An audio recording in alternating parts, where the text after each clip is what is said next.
नमस्कार मंडळी, मी वैशाली रोकडे माझ्या चॅनलवर स्वागत करत आहे. कसे आहात तुम्ही? मस्त ना? तर आज आहे गुढीपाडवा. तर सर्वात प्रथम सगळ्यांना गुढीपाडव्याच्या हार्दिक हार्दिक हार्दिक शुभेच्छा. तर चला, गुढीपाडव्यानिमित्त कुणी कुणी काय काय स्पेशल बनवलंय ते सांगा, आणि मी काय स्पेशल बनवलंय हे मी तुम्हाला दाखवते. चला बघूया.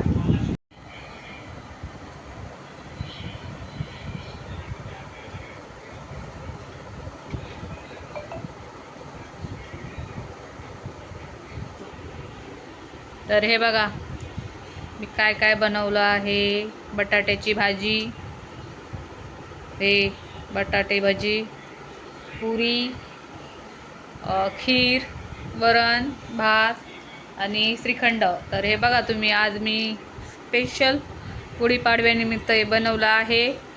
पापड पण आहे, पण ठेवायला आता जागा नव्हती ना, तर मग मी पापड नाही दाखवले. तर तुमच्याकडे काय काय बनवलं आहे हे पण तुम्ही नक्कीच कमेंट करून सांगा. आणि मंडळी, या जेवण करायला. हे बघा तुम्ही, कसं वाटलं आपलं गुढीपाडव्याचं ताट. बघा, सुटलं का नाही नक्कीच तोंडाला पाणी. मंडळी, तुम्हीही या जेवायला. मी आज दुपारीच बनवून घेतला स्वयंपाक, कारण की समृद्धी तर 2 दिवसापासून बोलत होती, मम्मी गुढीपाडवा आहे तर खीर बनव, खीर बनव. तर प्रत्येकाचं वेगवेगळं, याच्यात माझ्या आवडीचं काही नाही. मी श्रीखंड खाते. आणि तनिषला आवडतात बटाट्याची भजी, म्हणजे त्याला भजी कुठली पण द्या तर त्याला आवडतात. सॉरी. तर तुम्हीही या जेवायला. तुमच्याकडे काय बनवलं आहे स्पेशल तेही सांगा, कारण की इकडे तर शक्यतो श्रीखंडपुरीच असते, पण गावाकडे असतो तर पुरणपोळी वगैरे केली असते. पण नेहमी पुरणपोळी पण कंटाळ येते लेकरं खाऊन, त्यामुळे मी पुरणपोळी नाही बनवली. श्रीखंडपुरी, बटाट्याची भाजी. आणि बटाट्याची भाजी पण मी असं काही सण वगैरे असलं तर करते, कारण की बटाट्याची भाजी शक्यतो मी कमी बनवते. त्याचे पराठे, भजी हे असंच असतं माझं. पण या जेवायला.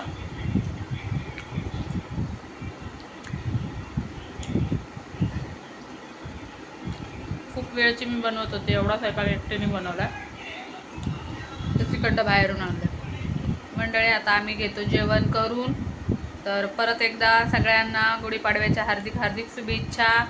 आणि सगळ्यांना नवीन वर्ष सुख समृद्धी लाभो. यांच्या इच्छा आकांक्षा सगळं पूर्ण होऊ हीच ईश्वरचरणी प्रार्थना आहे. आणि तुमच्याही बहिणीला तुम्ही असाच आशीर्वाद द्या नवीन वर्षाचा आणि गुढीपाडव्याचा, की माझ्याही पूर्ण इच्छा पूर्ण झाल्या पाहिजेत असं. आणि तुमचा खूप नवीन वर्षाचा आशीर्वाद असू द्या, माझ्या पाठीमागे सपोर्ट असू द्या.